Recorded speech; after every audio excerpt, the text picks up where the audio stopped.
why do I even watch sports? Seriously, like what am I getting out of this? Nothing good ever happens. Every team that I root for ruins my life. Straight up, nothing good ever comes out of this. I don't get it, man. It's just I do not get it. It's group misery. That's the point of sports. So everybody can complain about one thing, and it's just it almost never goes in your favor. I don't know what you guys are talking about. I'm having a great day. Your team just got swept, all right? The Yankees fans are all high and mighty. Listen, man. The Red Sox are supposed to be our outlet. They're supposed to be where JP and I go to just enjoy ourselves. Similar to like you know, Buffalo. Like I despise Buffalo Yankees fans, but to an extent, like I still get it because like the Red Sox have been just the cream of the crop this century, and it's like where I go. It's almost like our own little summer vacation, and I am a Buffalo sports fan through and through, and the goddamn Red Sox just might have broken my heart more than any other moment in my sports fandom yesterday. I'm still in shock. I don't think any other sports moment has shocked me like that one. Even 13 seconds. More than that. Oh, please. I'm serious. Please. 13 seconds. Come on. 13 Get seconds out of here with is that. 13 seconds. All right, say what you will. Like that is one season, and like you forget about that and you move on. I mean, we are 6 years removed from the Mookie Betts trade, and I'm sorry for any people that are not baseball fans or don't give a damn about the Red Sox that we're opening with this. And I'm trying to make a point. If you're Yankees But, like, fans, screw you for enjoying this. Yeah, fuck Listen, you. I'm just enjoying the crash out. I know my team's been slumping recently, but like it's funny just to see it all. And I specifically just put this on just to piss both of you off. Like I don't care that we lost. I did it for the rage bait. My point is that like the Mookie Betts trade, where you know people don't know, the Red Sox traded a former MVP candidate, or not a candidate winner. And 6 years later, it doesn't even affect the team whatsoever, and we still talk about it. And like with Devers, this is their franchise star that they just dealt. I'm going to be talking about this until I'm like 40 or 50 years old. That's why this is like the worst moment of my fandom ever. It's the worst. It's terrible. It's awful. I'm still in shock. Why are two of my three teams poverty franchises? Why? Well, it's weird because, I mean, again, we're talking about baseball, but it's just like, yeah, you did this already 4 years ago. I don't understand you didn't even get anything in return. You got two shit pitchers. My God, and two Kevyn Adams prospects. did a better job. Kevyn Adams did a better job with Jack Eichel than this. Way better than Even that. the Sam Reinhart return that we all hated at the time. Like you got a first round pick. This is not worse than 13 seconds, but this is the most shocked I have been or will ever be for a sports trade. And I mean that genuinely. Like, I thought I was, like, going to pass out yesterday. Like, I was just in shock. I couldn't believe it. I mean, like you said, look, the Mookie trade, we all saw it coming. He was on the last year of his deal. Ownership didn't want to pay up, and so we traded him. Jack Eichel, we all saw it coming. It was talked about for 6 months that he was going to be traded. It is what it is. We knew it was going to happen. We traded away another Hall of Famer in Chris Sale, okay? Like that, we saw it coming on the last year of his deal. Devers is 1.5 years into a 10-year contract as our franchise player, one of the best hitters in the league, and you trade him away for scraps because of egos. Egos on both sides. Devers is by no means innocent in the situation. Both management and Devers are equally at fault, but it's just unfathomable that they traded him away. One of the best players in the league. It's ownership stooped so low that I am going to defend Terry Pegula. It's that Terry Pegula would never do this with one of his franchise players. Never. Now, even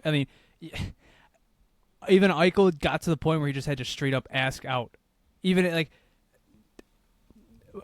the overarching overarching point is I feel like I've framed it like this before. Whenever JP and I do talk about the Red Sox, is it's a Boston city, or it's a Boston franchise. So their fan base, it's 90% Boston people, and it's funny how they react to things.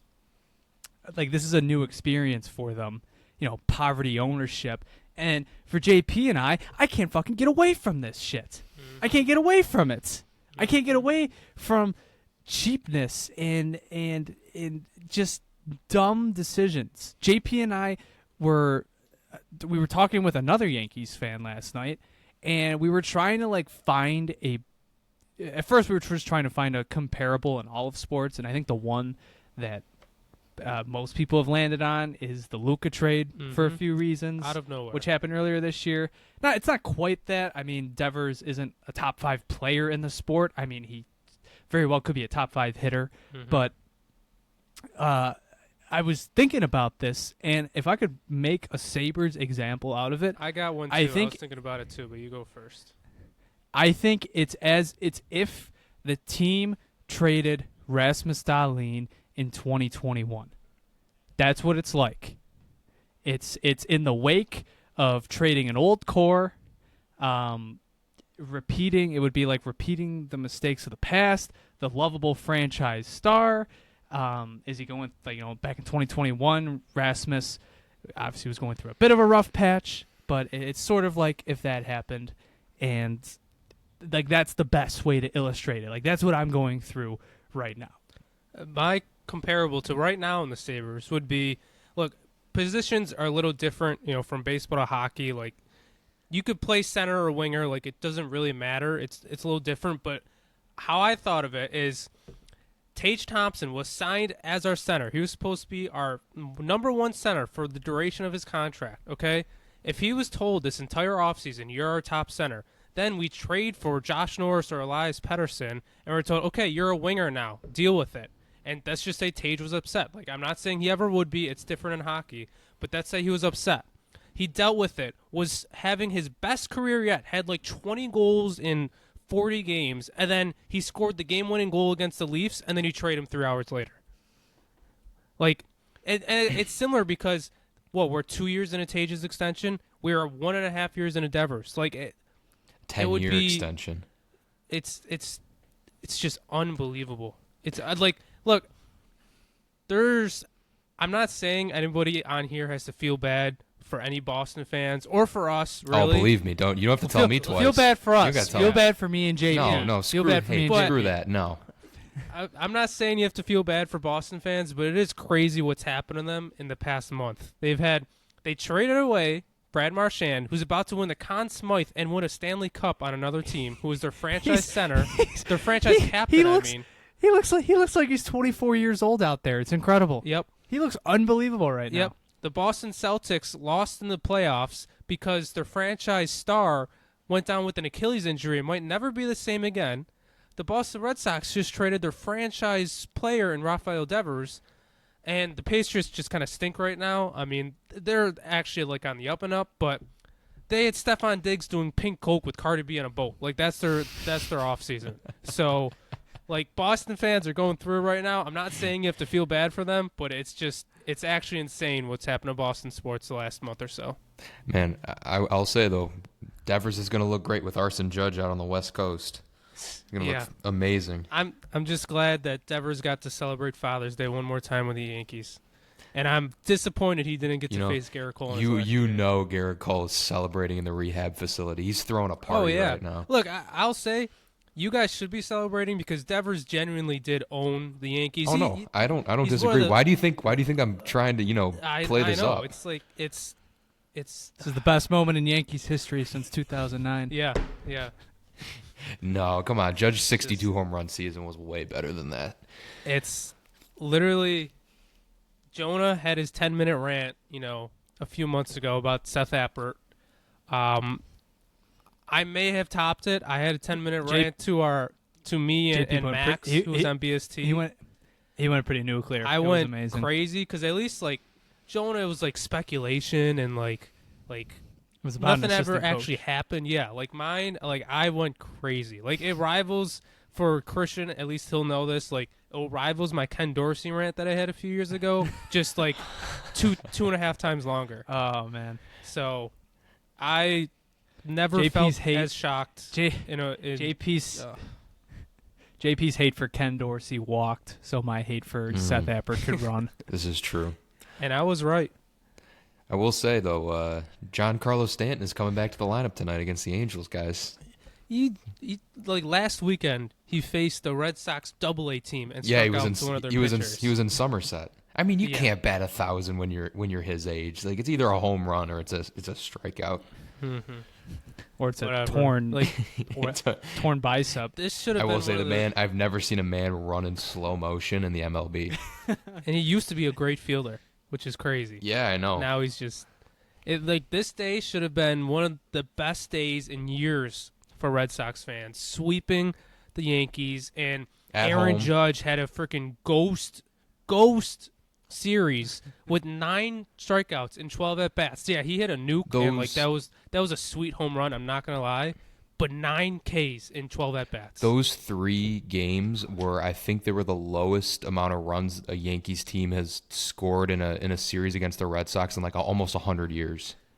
Yeah, And you can't even enjoy it anymore. no, like See, I was gonna say, it's seems just- like a perfect time to trade your it franchise was player. such a slap in the face to the fans and the team. They're at their biggest high of the season, maybe in like 2 years, and this is what happens. Like, That it's is just- wild. I Can't enjoy anything. no pun intended, but completely out of left field. Like I was No. golfing yesterday, and I just look at my phone and I just see JP go, "What the hell did we do?" I was like, "Wait, what's going on?"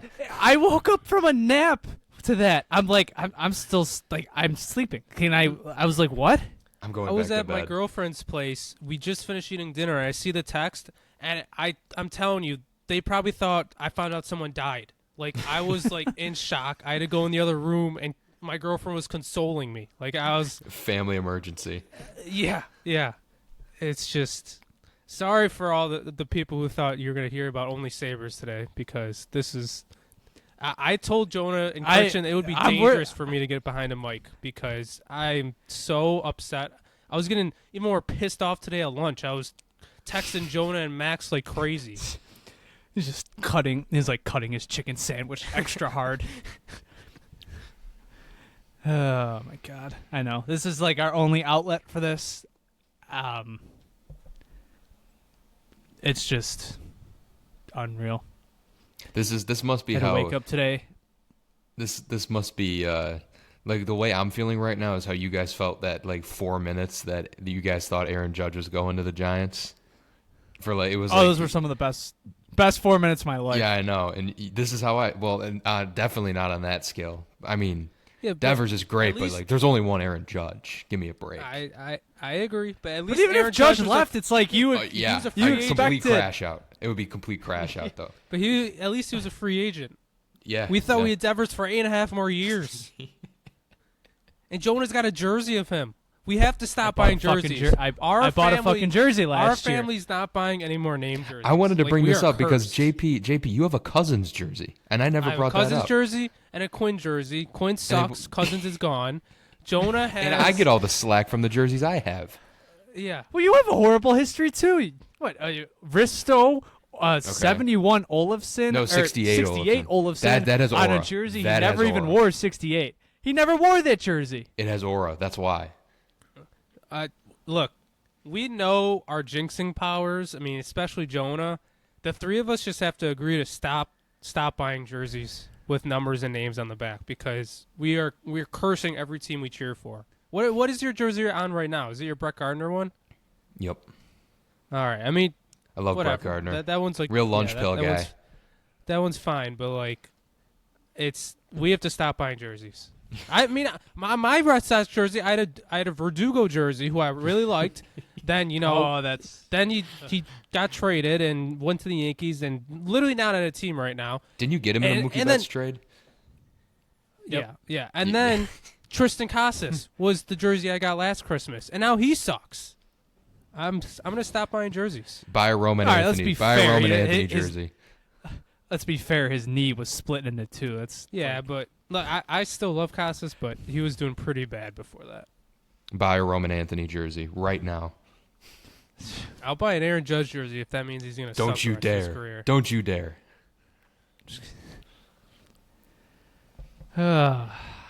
Anyways, on to the hockey team. How did you guys celebrate the 5-year anniversary of Kevyn Adams as GM? Because that's like that. I joked to you guys last night. I'm like, man, what a day. Peterka trade rumors are growing. Mm-hmm. Devers dealt out of nowhere. How could tomorrow be any worse? Mm-hmm. And it's been 5 whole years. You know how I celebrated? I celebrated by putting in a hard day's work, which for a lot of this fan base thinks Kevyn Adams hasn't done a 1 day's worth of hard work in his 5-year tenure. And they have a case. No, I'm just joking. That's a little mean, but I don't know. 5 years goes by quick. You blink and it's 2025. Like, Jesus. I celebrated by reading my favorite comment ever that we've received. Jonah sent it in the chat, and like it's literally the most incredible response I've ever seen to a Sabre Report tweet. Jonah just tweets, "Happy anniversary to Kevyn Adams." I won't say the account name just in case, but this 5 years reminds me of my second marriage, full of bullshit and empty promises, always smiling and never doing anything. Terry needs to get him his large double-double. That's a great analogy. That is objectively hilarious. I don't know, man. Feels like 5 years later you're sitting in the same spot, kind of, in a weird limbo. Do you think they're in a better or worse spot than the day they hired him? Definitely a better, but you couldn't get much worse. Definitely a better? Yeah, because you couldn't get much worse than where they were at the time.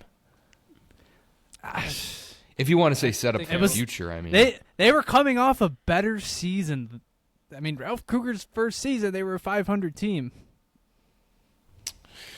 I mean, he got tasked with trading Eichel and Reinhardt, so I don't know how it's. He got tasked with building a winning team. Well, I agree, but it's hard to say we're in a better spot. But I'll have to agree with Christian because I don't know.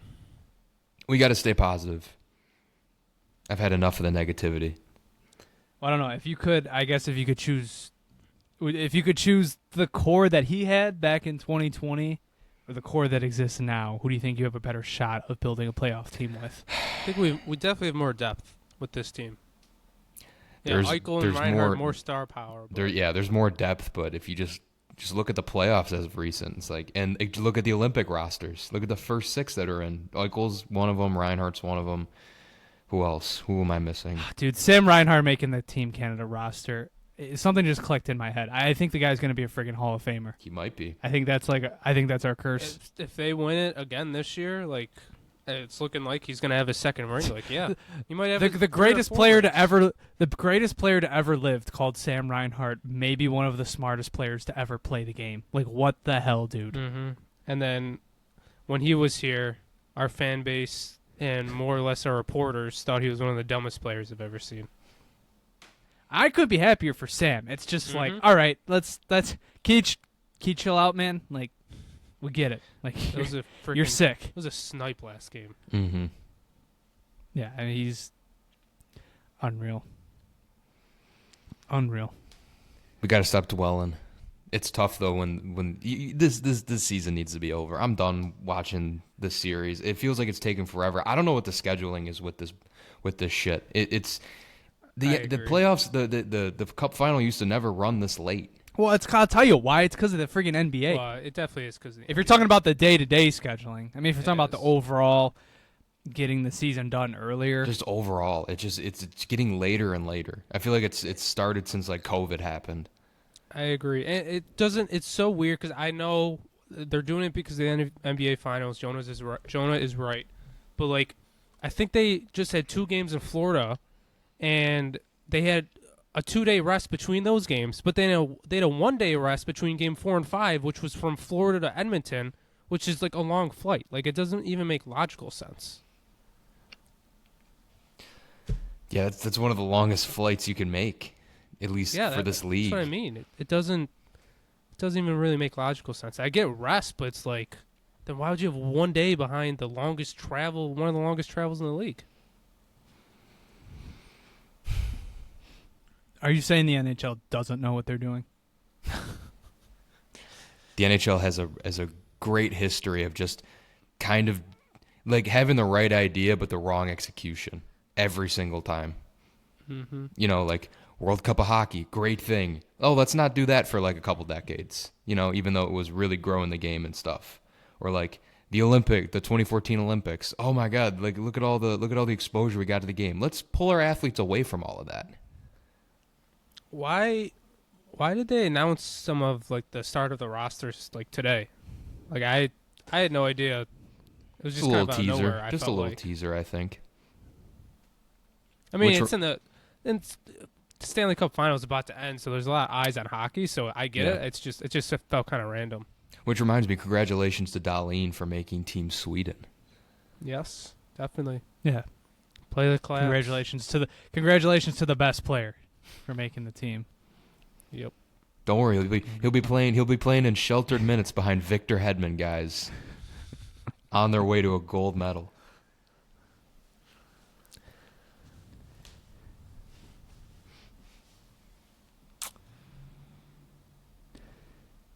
He's the best player on that team. By far. Bar none. By far. It's not even close. Don't even know who's in contention. Sweden's cooked. Like, the World Cup made me... it's not disrespect. Okay, the way I said that made it seem like, man, if Dahlin's your best player, you're cooked. I meant more so that team is in rough shape. They need to start by do not bring that head coach. I can't remember who that guy's name was. You cannot bring him to the Olympics next year because that guy did not know how to ice a proper hockey team. Like, they win a game? Yeah, they did. They won one. I think they beat Finland. I thought they did. Yeah. No, I thought they lost to Finland. No, who did they beat? They did win a game. I thought that was the game that it went to overtime and Dahlin didn't get a shift. I swear they definitely won. Did they beat the U.S.?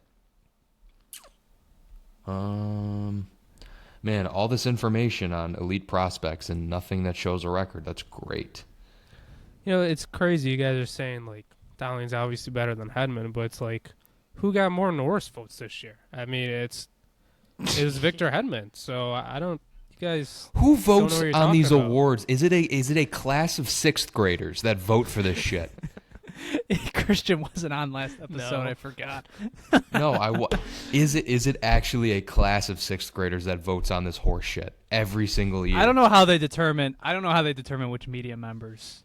I think Mike Harrington had a vote a few years ago for all the awards. Lance had a vote because remember he voted for Asplund. Oh yeah, that's right. So I'm sure it's like a few media from each team, maybe. I really don't know. There's definitely some homerism in there too because of the one dude who voted for Nick Suzuki. What do we do? Who's doing this? He did it for what? He did it for defended himself. He did it for Lady Bing and Hart Trophy. Had him first place for both. But it was like I think it was like a Wild reporter. Yeah, it actually was a Wild reporter. You're right. There's got to be some connection there. I have no idea. He's getting Is paid it a off. brother-in-law, a cousin? I can't imagine sitting down following an 82-game NHL regular season and coming to the conclusion that Nick Suzuki was the most deserving of the Hart Trophy. Major case of I want to be different-ism. He didn't even have 90 points. He had 89 points. Team Sweden did beat the United States 2-1. I thought they did. Yeah. It was the last game of the prelim rounds. Yeah, I think the that game didn't matter. No, I think the U.S. didn't they bench Eichel and Tkachuk and all them?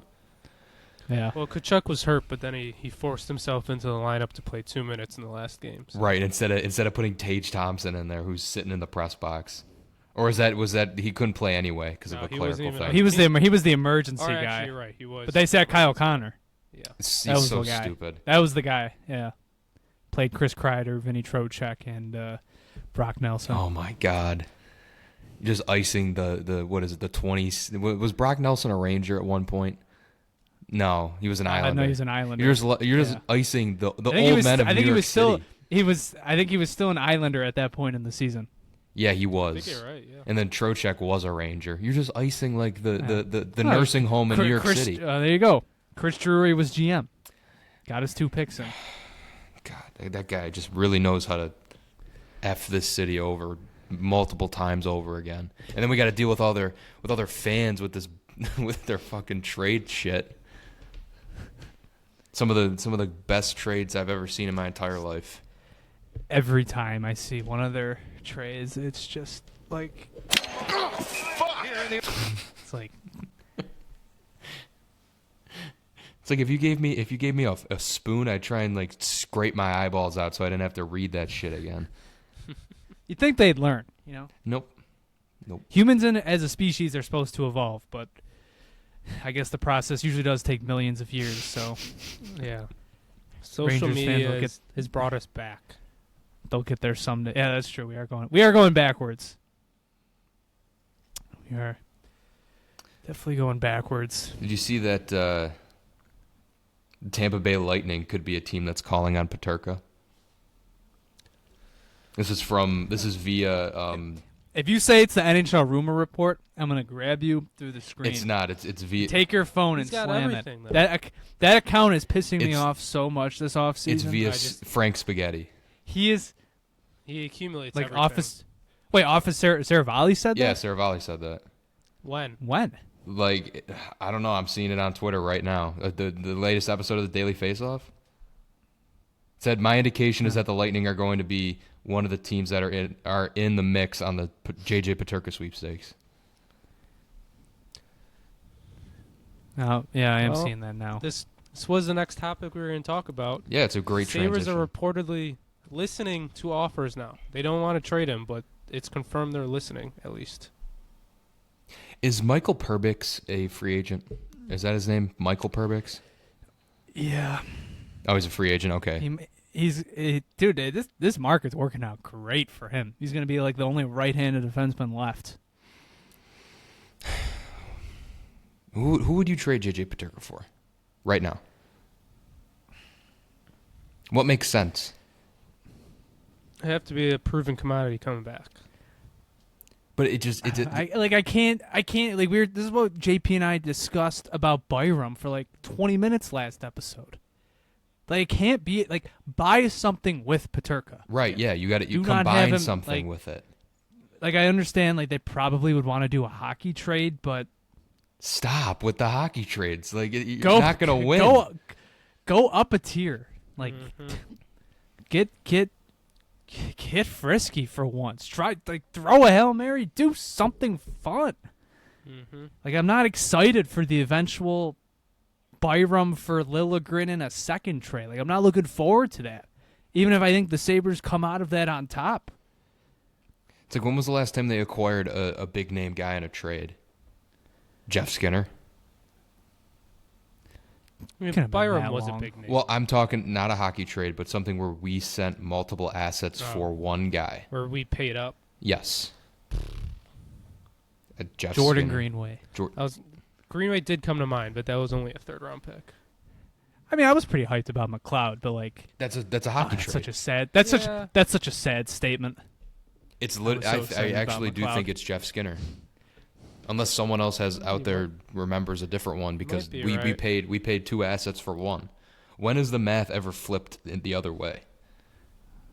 I haven't seen it since I was in high school. Not in a while. Probably Montour. Oh yeah, you're right.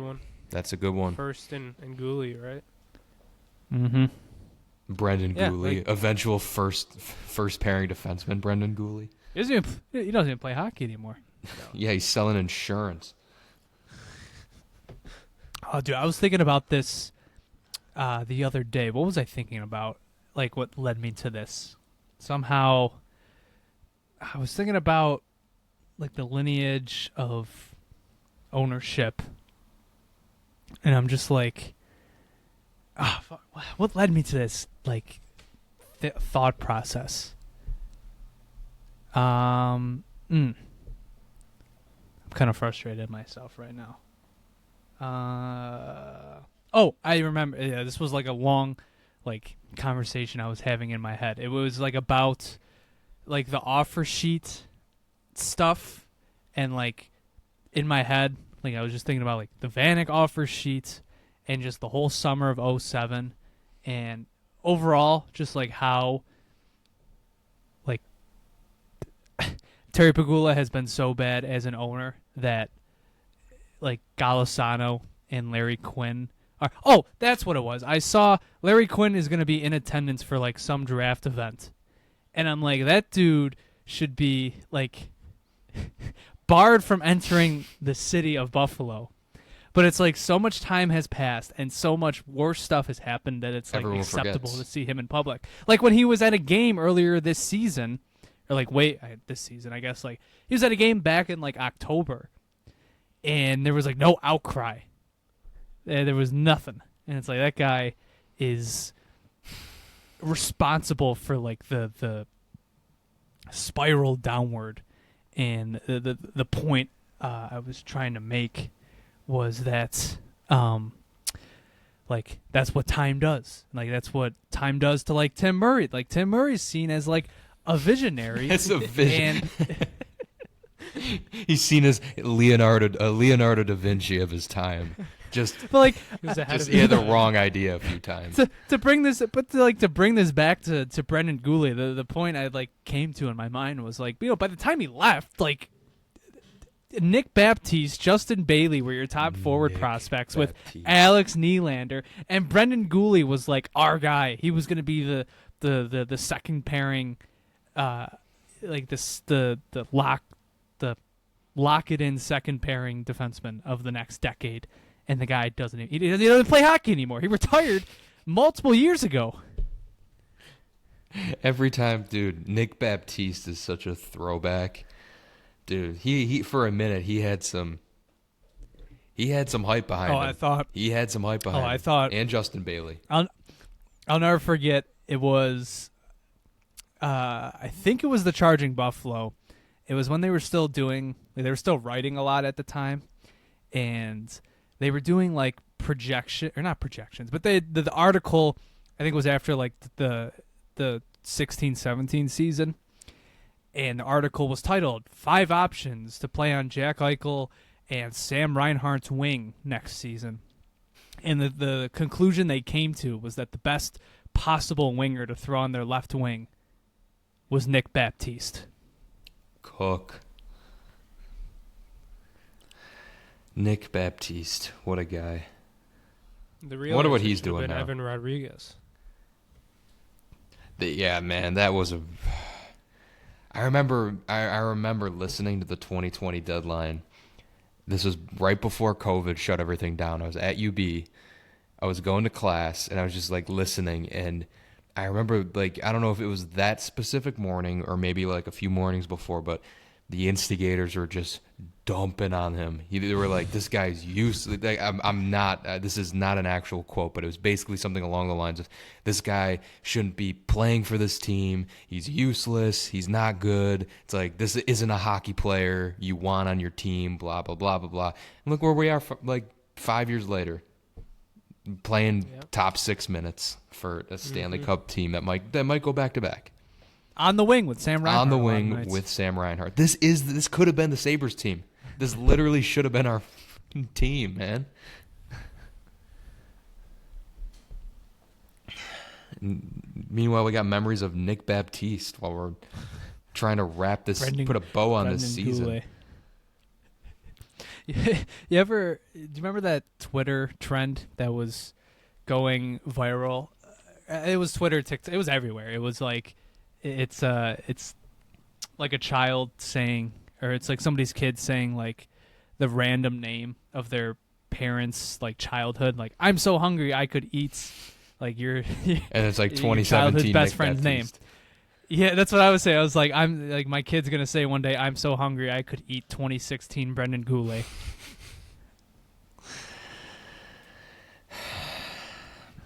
Should have been our team. I'm going to keep saying it. I'm just going to repeat let's go back to baseball talk, all right? Let's talk about Ravi Devers again. I don't want to.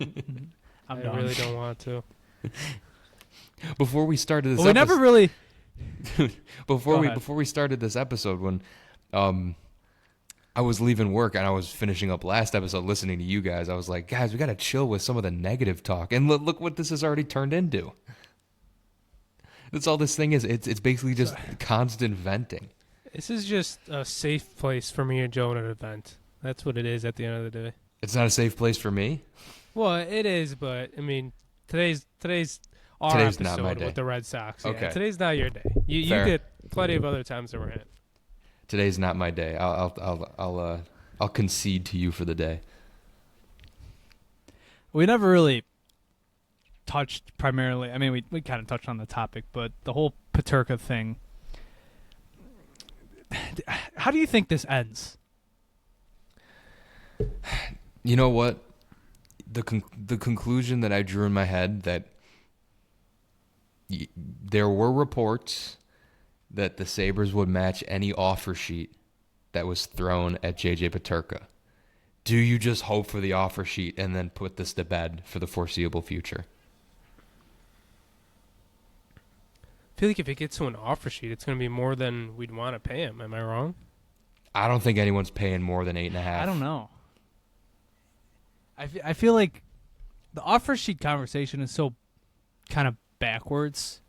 I feel like now that people think that teams have cap space, it encourages teams to do more, and I feel like it's kind of the opposite. Like, that's the only reason we saw the St. Louis Blues offer sheet last year. It's because Edmonton had no cap space. It's kind of like what team like what's your limit on Peterka that a team says, or that a team offers him? Anything over 8.5, probably. I think that's fair. I would say 8.5. I need to find the compensation breakdown. Tiers. What the compensation would be. But the thing is with me, it's just like, I want this guy on the wing. I want this guy playing for our team. We drafted this guy. Like, these conversations shouldn't be happening. And I guess, I don't know, it's like some people will call him a diva. Some people will say the organization hasn't done enough for him. The answer will lie. The answer will lie somewhere in the middle. Don't get me wrong. You can't call him a diva. I know. He's not wanting a diva. his money. Exactly. He wants his money. Here's the thing, though. He's a one-dimensional play. Like, there's one-dimensional is really this. It feels a little bit like the Skinner conversation. It's not as bad as Skinner. I feel like what I mean by that is, I think you underrate how important he is to their offense. No, I'm not, because I said there's room for him, for his game to improve, because he's so young and he already has this great offensive prowess to him. I think you need to get this done now. I guess what I meant is JP is much more at peace with this scenario ending up in a trade. I probably definitely am underrating him nowadays. I would agree with that. I mean, like, I would trade him. The reason people are upset is because he's been in the league, or for the people who have, there aren't too many people who are really upset with him, but he's only been in the league 3 years, and he's either him or his agent is already causing a ruckus, which I don't blame him. The Sabres suck, so if he doesn't want to be here, like, I don't think he's asking for what not every player at this point, but like what every core player had gotten to this point in terms of contract value. I mean, his first season, before he even plays his first NHL game, fucking Matthias Samuelsson gets a 7-year extension for $4.2 million per year. And then obviously Tage Thompson had gotten one, and 2/3 of the way through his rookie season, Dylan Cousins was rewarded for having a breakout year. Yeah, this is true. He sees all of that, and he has his own breakout year in 23-24, and the GM of his team, the GM is saying the next wave of extensions are coming up. That's why we need to save money. And I don't even think they talked to his agent. I don't think Adams ever sat down with Alan Walsh. It's crazy. Going back to that tweet that JP sent about the divorce and stuff. It's like empty promises. It's like where are these extensions? Like well, I guess we'll see come July 1st. But like there's no indication this is getting done. Like soon. Well, I also had a theory that I proposed to you guys, and I think it doesn't. It's not a major. It wouldn't be a major factor. I don't think so. I think it's just like another thing to go along with the frustration. Is if anybody remembers, JJ Peterka basically made the team in 2021. Like he had a really solid preseason that fall. It wasn't like Zach Benson level where he couldn't, you couldn't leave him off the roster, but it was good enough to the point where, okay, this guy, he's better than Drake Kajula. He's better than John Hayden. Like he can play on this roster and be a pretty decent contributor right away. But Granato said it was for the purpose of his development. He's going to spend the year in the AHL, and was the correct decision. But also, need I remind you, I mean, he got called up for 2 games that season, and that was it. And I remember at the deadline that year, we all expected him and Jack Quinn to be on the team for the stretch run. They didn't do that. They kept them down there, and they didn't end up burning the first year off their entry-level deal until 22-23. And my point in all of this is that had Peterka played on the roster that year, or if he had even played 10 games that season, he would have been due a contract in last summer. Last summer was the summer that he arguably should have been paid. And to not even extend a conversation to him, he might have felt disrespected. Because that was the summer he probably was owed. In his mind, he might have thought, I'm a little bit owed money. At least I'm owed the conversation.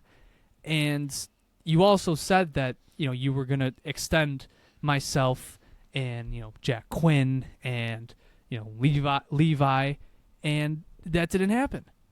And every young player under the sun, it felt like, was being extended last summer. Dylan Gunther signed for like a 7x7. Matty Beniers signed a 7x7. And to not even open the conversation, it's led them to this point where the trade talks, they're not growing exponentially, but they are growing. I mean, we're at a different stage right now, I think. I think the Sabres are clearly a little bit more open to dealing him than they were before. It's completely fair.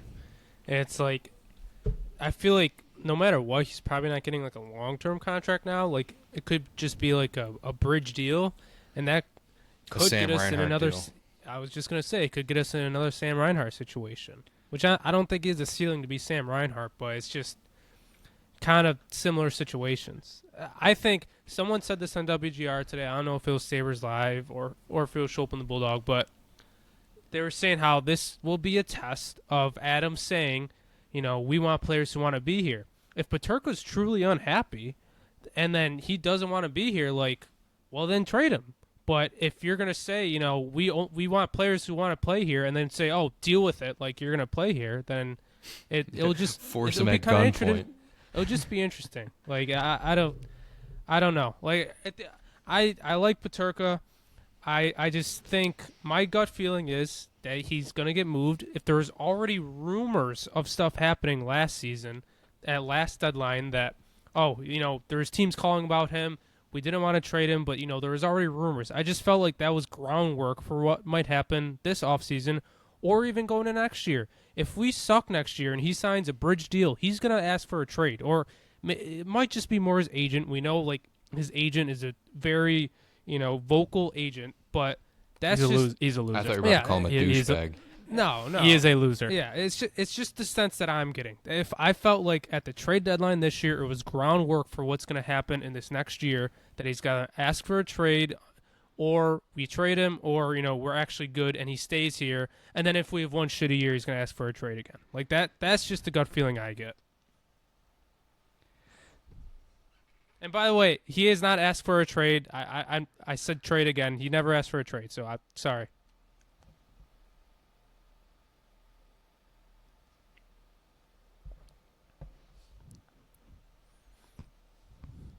Christian, you there? Christian just freeze. Oh. I cut him off and it just broke his computer. Oh man, this is what happens when we record before 7 p.m. Yeah. So this is one of the what the idea what the hell that was.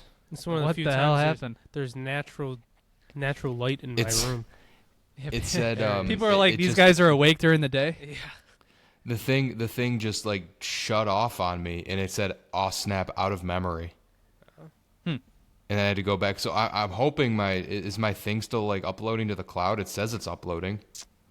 I think we're good. I think we're good. All right. It's probably gonna happen to what happened when I left. Jonah's just gonna have to adjust the editing a little. Yeah. Well, anyways, as you were saying. Yeah, as I was saying, like I'm all for trading JJ Peterka. Like if you have to, I'd rather you keep him on the team and sign him to a long-term deal than trade him. But Kevyn Adams doesn't have he doesn't have the option of trading him for like spare parts. You have to package him with another guy. Like, dude, this is it. Your job's on the line. The guy, we hired a guy breathing down your neck. He's taking your job if you don't do something. Go out there and make a big boy trade. I also I don't want. A part of me is like, absolutely do not let Kevyn Adams make this trade. I don't want him making any major trade from now till the end of the kitchen. I'm saying I don't want him making any major core trade from now until Jarmo Kekalainen is inevitably named GM. But what if why is this guy even still around? Why is he even still around? This could just be like Yarmo's trade. He could be basically. What Jarmo? They're gonna let Jarmo come in and make a major trade a month in? I don't know. I'm just. If we're already writing off Kevin so much, and we're thinking Yarmo's gonna be the guy next year, like Jarmo's going to have a say in this offseason's moves.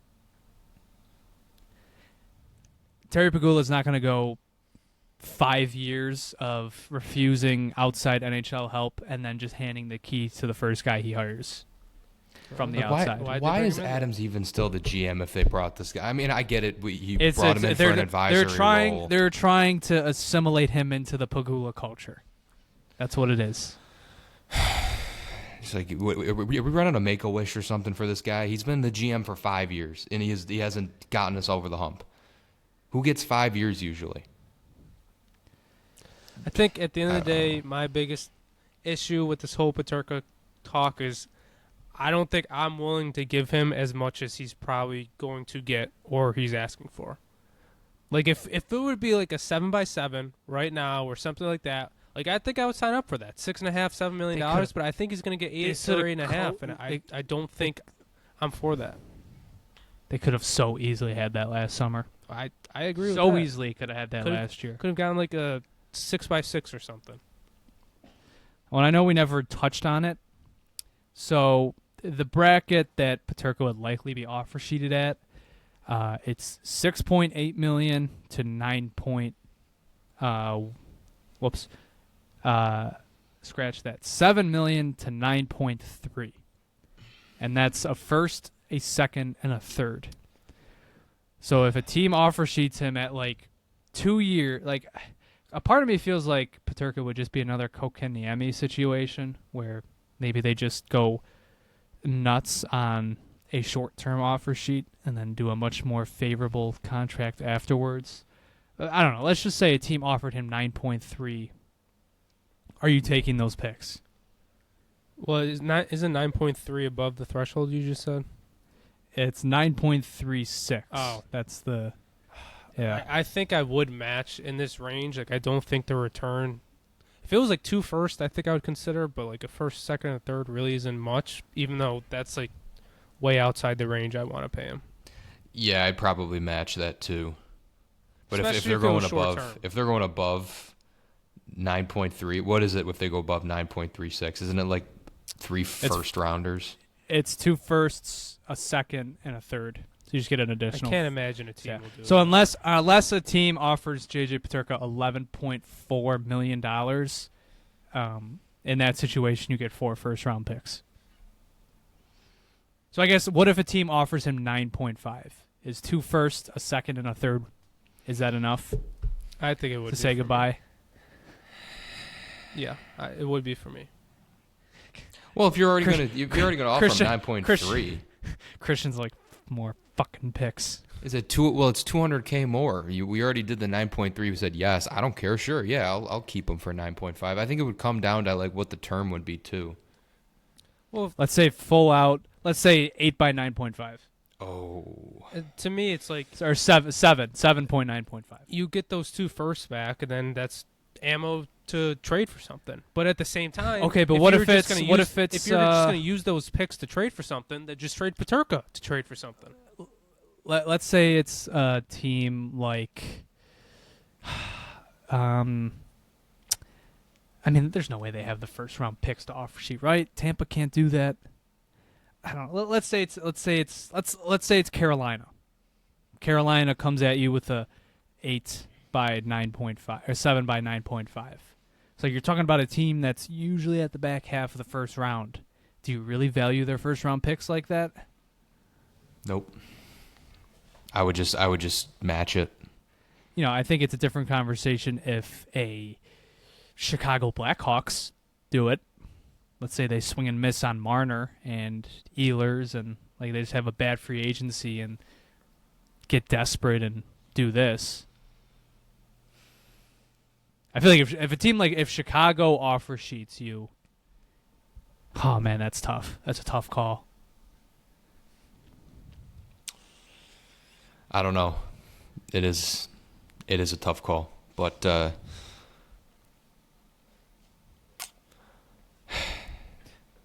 that's someone out there smarter than me. You tell me what we should do. All right? If there's a Kevyn Adams out there, you tell us what to do. People come to I us. was going to say. They want to hear our thoughts. You know what? I'm going to someone else for once. Damn it! All right, I'm done with all the thinking. This is the gig. Well, I'm taking a vacation. I've had enough.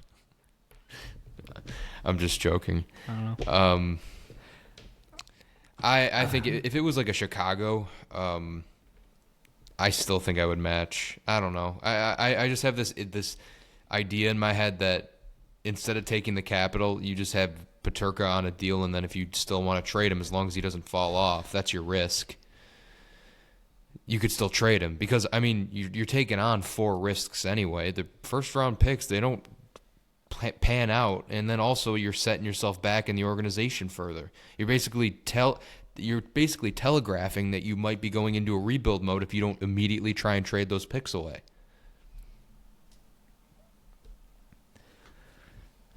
I don't know.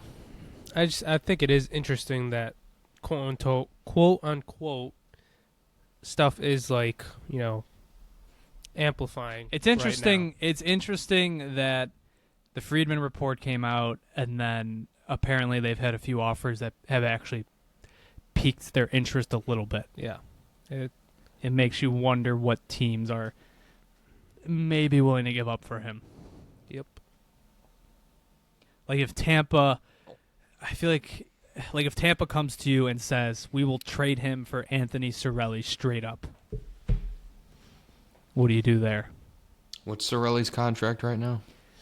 It's low. I think it's like 5.5. What about Let me see. his name has been thrown around a lot because this team is confirmed to be the only team selling. Like, and I know there's already been mock 8 trades. 8 by 6.25. How many years left? He's. Let me see. Next year will be year 3 of an 8-year deal. So I'd do that swap. I mean that. I would mean, do by it. the time that deal's over, he's making like $4.5 million. Yeah. You're losing some prime goal scoring touch, but you're gaining a physical aspect to your game that you might be missing Well, from a lot of your roster. You're gaining a very defensively capable centerman Yeah. with cup and playoff experience. Yeah, I'd take that. Uh, I would take yeah. that. That's a tough one. Yeah. I think I would. Because you're right. Like it's a big scoring touch gone. Now your top 6 very much. That's the whole thing with the Peterka conversation. If you don't get a very good forward back in that trade, you have to do extra work to beef up your top 6, because otherwise it's Tage Thompson, a 21-year-old, a 20-year-old, Josh Norris, And Alex Tuck. Alex Tuck. Yep. And then maybe Jason Zucker. Like, no, it's like you gotta. Jesus. The top six needs beefing up. We just need one. I'm saying we need one big fish winger in free agency. And we're gonna have the conversation. I just know it because I just have a feeling that I feel like Peterka might be their only path to maybe going after a centerman. We're going to be done with free agency, and their top two centers are still going to be Josh Norris and Yuri Kulik, and I'm just going to not – that's just not going to be okay. I mean, Tage Thompson should be playing center for this hockey team, but whatever. We're not going to litigate that till the time's right. I don't want to jump on that when it's not necessary because you also don't know. You also have no idea. Still. Yeah, it could be just because of the wrist injury. Like I know that Lindy Ruff liked playing him at wing, but he was dealing with that nagging wrist injury with the face-off stuff or groin. It was either groin or wrist. But he could be back. I mean, I don't know. Well, we'll see. My point is, or I think I interrupted JP. Yeah, I was just gonna say his name has kind of already been confirmed to be out there. Rickard Rakell from the Penguins. For Peterka? No, you can't do that. I didn't think so. I would hate that. I would hate that. He's already been kind of known to be out there, a team that we know selling. He's a great player, but he's also, I mean, next year could be the decline year. It's fair. Would not do that. The Penguins... I don't even know they would have. I don't even know what they have that would be attractive to like add on to that. I think I already know the answer to this one too, but his name's kind of been out there. Is Lafreniere? No, still no. Yeah, I knew that'd be the answer, but that's another name that might be out there. If you're doing a hockey trade, like I think these are the realistic names at the end of the day. We talked about how like a big core swap of Byram and Peterka for Lafreniere and Keandre Miller as like a basis for a big deal. Like that could be something, but at the end of the day, the Rangers are still getting the best player, and I just don't want to do that with Peterka. Yep. I would like to aim higher, or like Anthony Cirelli is a name that invites debate about who's better, and I feel like every name that you've thrown at me so far, like even Marco Rossi, like I feel like I was more interested in that name a month ago, but now I'm kind of like, I don't know, I still feel like Peterka's the better player. I don't know.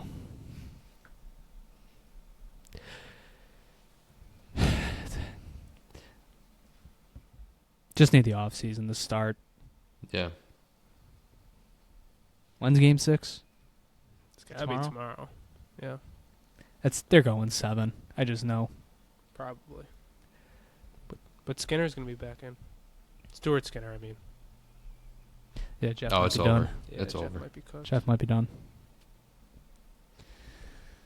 All right, should we celebrate this anniversary a little? Yeah, I figured 5 years of Kevyn Adams. I feel like it's only right.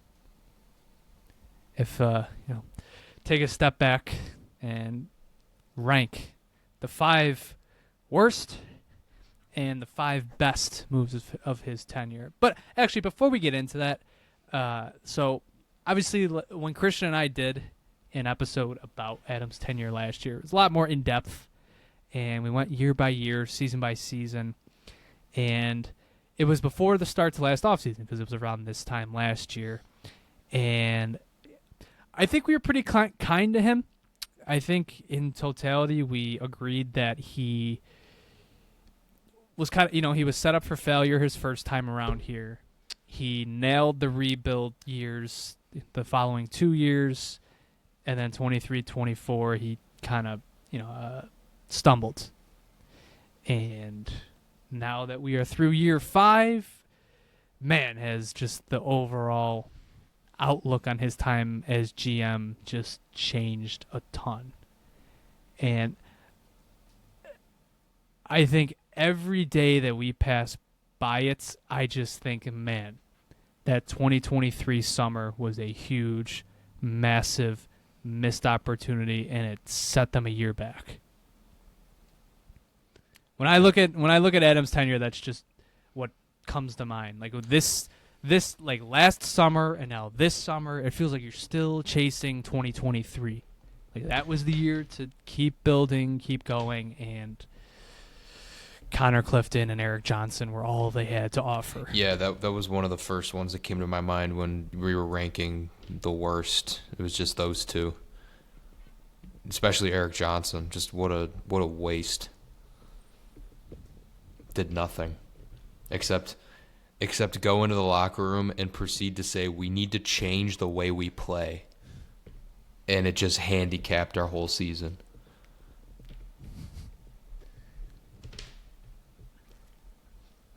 Was supposed to be a guy that was brought in to show them kids how to play. And Should have been a guy to come in and shut his mouth. he was like, guys, watch this. And he proceeded to play the worst hockey you will ever set your eyes upon. What's Eric Johnson doing now? Delivering DoorDash, Uber Eats, Grubhub? He's still in the Flyers? What's he doing? No, didn't he just retire? No, they trade him to Colorado. To retire? Oh, right, yeah. He, did he retire? Went back for his retirement tour. I don't know. know. That's definitely got to be up there. Johnson and Clifton. Mm-hmm.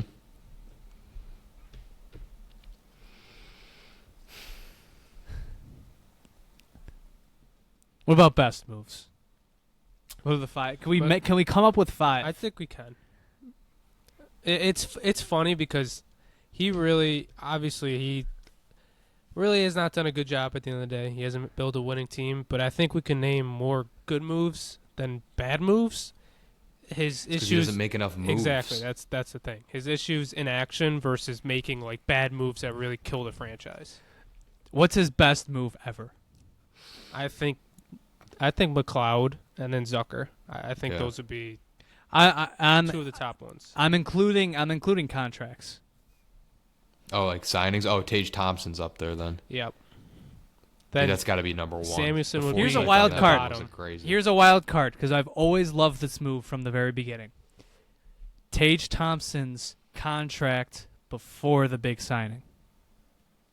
He signed him to a 3-year. He signed him to a 3 back in 2020, before the COVID season. He signed Thompson to a 3-year deal at $1.3 million per season. I always loved that deal because it was low enough you could bury in the AHL and big enough so that you could fit it on the main roster if he blew up. And on his last year of that deal, $1.3 million, he scored 47 goals and 94 points. I give Adams so much. That was a smart contract. That's a good one. Yeah, looking back, you go back to 2023. Remember that? Remember when Kevyn Adams got extended and we posted about it, about like Sabretooth holding the W. All right. What a difference 2 years could make. Okay. What about? I don't think this should be top 5, but is like drafting Zach Benson an option? Is it too early? Is it too That's early what for I'm that? saying, like, Is that top it 5? might- I don't think be it's a little top too 5, early, but I think it's he's already one of in his best moves. He's already on the team. It's like a lot of guys in that draft that were drafted after number 3 are still in the AHL or like other development paths. Okay, how about who's higher? Is it drafting Zach Benson or is it drafting JJ Peterka? I think we could say right now drafting JJ Peterka just because of the value he got out of him. That guy should have been a first rounder. Benson's he's played 2 years as a teenager though. That's tough. You've That's got an true. immediate. I think Peterka's been the better player, but I will say, like, it was kind of a slam dunk pick because he fell so far. It's like you should have picked him. It's like great pick, but it's like Benson was kind of a risk just because of his size, and that's why other people didn't draft him. I think they kind of took a chance there. So I might give them more credit for actually drafting Benson. I agree, because I also don't think it was consensus among the Sabres scouting. I think Adams trusted his analytics guys there. I think it would be same thing with Kulik too. Like, great pick, but it's like That's a good one. Yeah. I mean, at back least half we of the think- first round. Yeah, we think our management thought he fell so far, so it was a slam dunk pick. So it's not like they really took a chance, but it's like great pick. Like I don't know why their teams passed up on him.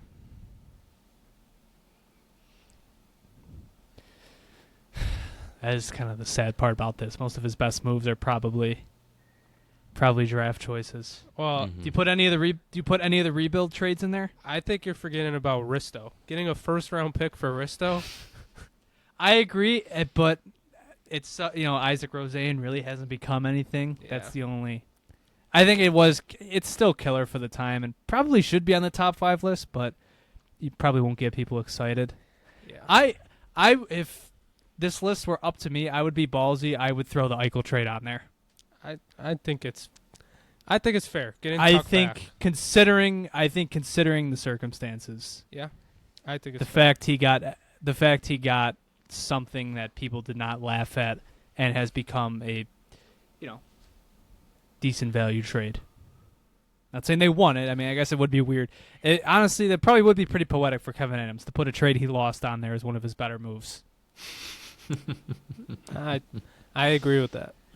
I think I would put Eichel maybe like 5, just because. I mean, Tuck's been probably our the second or third best player since he's been traded here. Yep. Better than we all thought he could be. Are we forgetting anything? So what's our top 5 then? It seems like we named all the good moves. Do you put? Oh no. Can you put hiring Jarmo Kekalainen on this list? It's Too been early. 2 It's weeks. too early. It's It's been 2 weeks, man.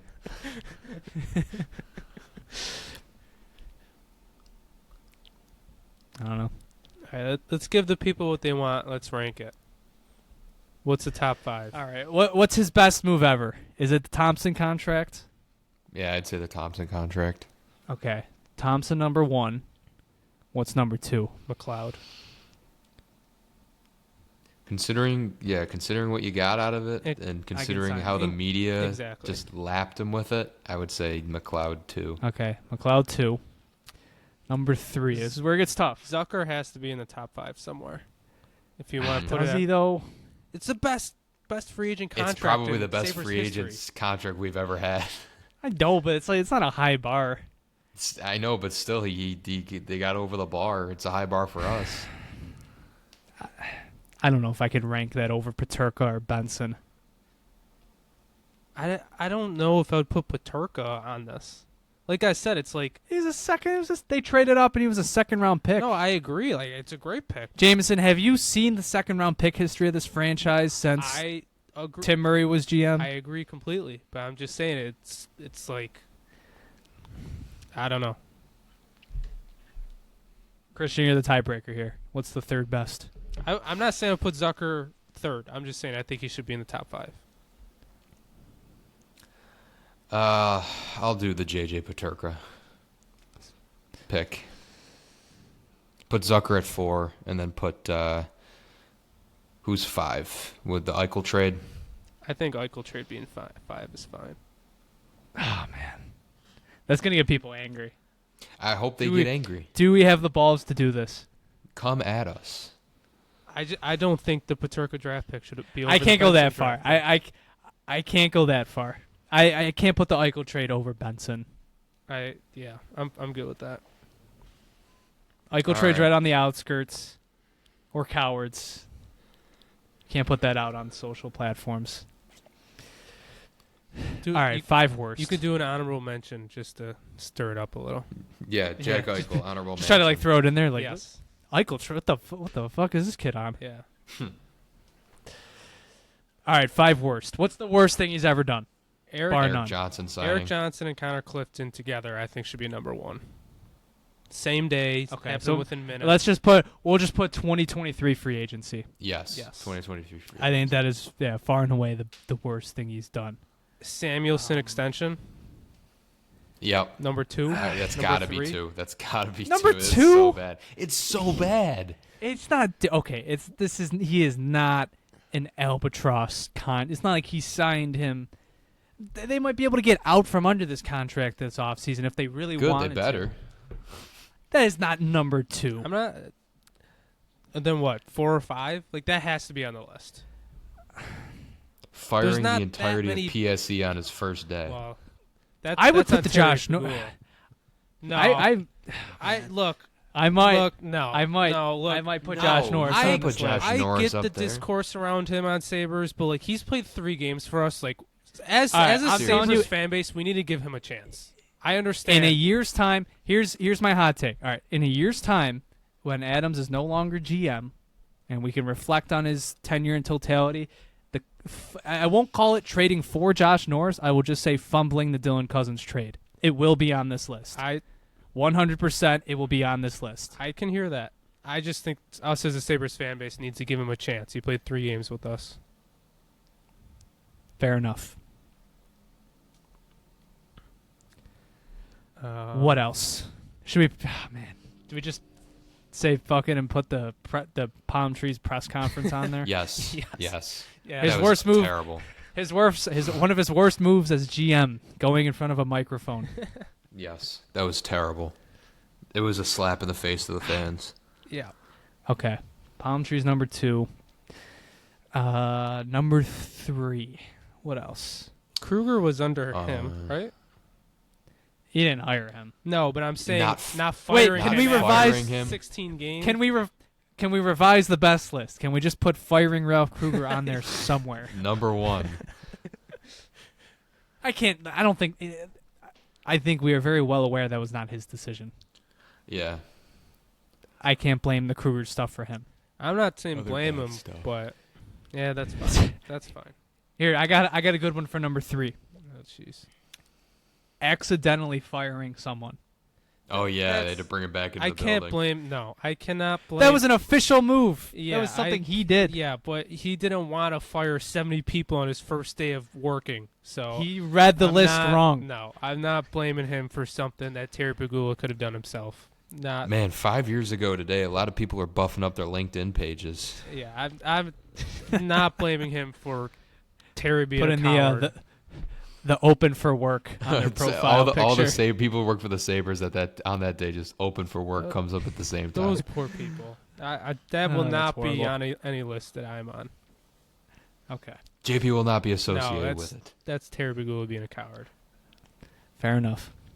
Number 3. We're kind of struggling here. That's We're what I'm kinda saying. struggling. This is why Samuelson has to be on here. There's not that many bad moves. I think he does need to be on here. Maybe not at 3, but I got I one. would say I got one. The coaching staff for this year yes. Okay. in totality. Yes, not letting him Lindy pick his Or, own assistants. dude, man, you could do so much with the coaching staff. You could put Matt Ellis not being fired. You could put Seth Appert being promoted. Should we just label it as 2024 coaching changes? Sure. I'm good with that. Yeah. Or assistant coaching changes or lack thereof? Yeah. I think Samuelson is 4. Man. I don't know. Are we forgetting one? I feel like we're forgetting one.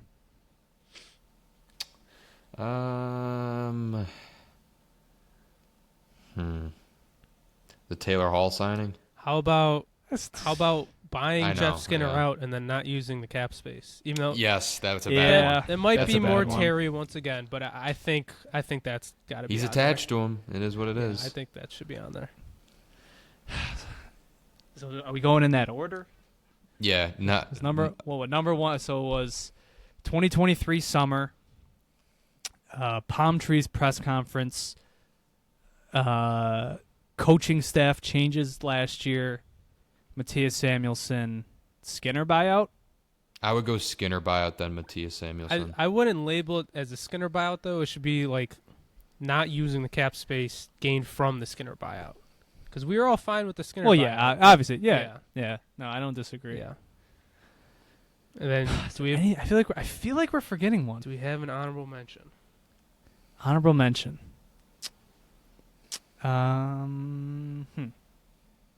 Really Trading just doesn't Rasmus make moves. Asplund. Trading Anders Bjork. Oh man, dude, the Hall trade. Yeah, the Hall trade maybe. That was pretty bad. I know it wasn't completely his fault, but Yeah. that was pretty bad. I think that's a good honorable mention. I think that's good Okay. honorable mention. Or Montour for a third. His 2021 deadline was pretty rough because every single player went on to do great. Like Eric Stahl went to a Stanley Cup final. I might just put the 21 deadline. Yeah, I just do think the that's a 21 good deadline. honorable mention. Man. Dude, you could probably mess around and say the Byram trade if you really wanted to. Yeah, no, I think we got the better We deal out won of that that one. one. Get the better deal We out of won it, the but trade. it's like, I don't think so. no, you're right. Oh, my God. Signing Cody Eakin. That's an honorable mention. It did cross my mind, actually. Yeah. But then again, it's like that was the period where, like, was Adams really GM or was he just chasing Terry's guys? Yeah, and he was a third or fourth liner at the end of the day. Yeah. Or how about Surprised Christian didn't say. I'm surprised Christian didn't say re-signing Okposo or Gergensons a few times. I was Nah, just that gonna was say water re-signing under the Yoki bridge. Haru this year. Oh, yeah. Yeah, it's pretty awful. I actually think that might be. It's not, but it's not. pretty brutal. I don't know if that's top 6. The Jacob Bryson extension. That's more personal. That's up thing. there too. Yeah, you could make it. Yeah. It's funny because all these bad moves they were talking about, like at the end of the day, we're all small moves. Like they're all depth players, but it's like not good. Oh, you're spot Yep. on. All right, I think we have our list. So the top right. 5 best moments. Number 1 is the Thompson deal. Number 2 is the.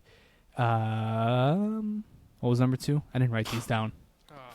McLeod trade. Yes. McLeod trade was Should have 2. wrote these down. 3 was 3 Peterka. was Peterka. 4 was Zucker. Zucker signing, and 5 was Benson. Yep. Mm-hmm. And then honorable mention was honorable mention was Eichel trade. Yep. Mm-hmm.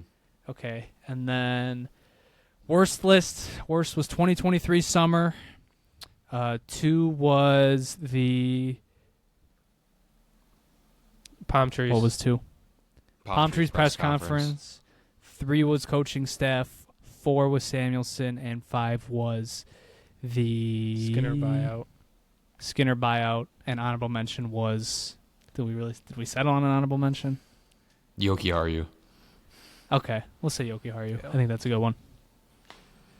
All right, there you have it. Good God. Put a bow on that. It has See you in certainly another been 5 years. It has certainly been a 5 years. Yes, it has been maybe one of the 5 years of all time. All right. Sidebar: since we just brought up the Jeff Skinner buyout and saving money, if the Red Sox get a new scoreboard in this next year, I Here might we lose my go. mind. They just saved $280 million. Watch them invest it somewhere else. Oh man. They're gonna I knock know what down it is. that. Yeah, well, they invest. It's because they own Liverpool. I mean, Yeah. to bring this to hockey, they just Fenway Sports Group sold their share in the Penguins. Yeah. I don't think that's a coincidence. Their ownership stake in the Penguins is gone, and Devers is gone in a matter of a week. Maybe they could use the money they saved in, maybe investing in a ballpark with actual real dimensions, not You like cannot talk kitty as a land. Yankees fan. All right. It's funny. Okay, we because have the short porch. You have some stupid, pesky bowl. Like, what is the pesky that? Come poll on. happens like once every 3 years. Green Someone Monster, hit like a 230-foot home run off that thing. It was 308 feet. The minimum is 306 feet, okay? And I will just say, for all the Yankees fans who complain about the Red Sox dimensions and it being so short to the Green Monster, I saw Yankees fans complaining about the game Saturday night because Austin Wells hit a bomb that ended up being the last out of the game. He hit it like 400 feet, but we caught it at the wall. That's what ended the game. Yeah, not real dimensions. JP, I'd love to keep going back and forth with you, but we got a beer league game to Yeah, go we to, do. buddy. We can go all day. We do. We can go all day with this. If anybody noticed, we had to record this in daylight for once. We are awake during the day, like we do have normal sleep schedules, somewhat. Not really. But we got a beer league. We got a game. We got a fucking game to go win.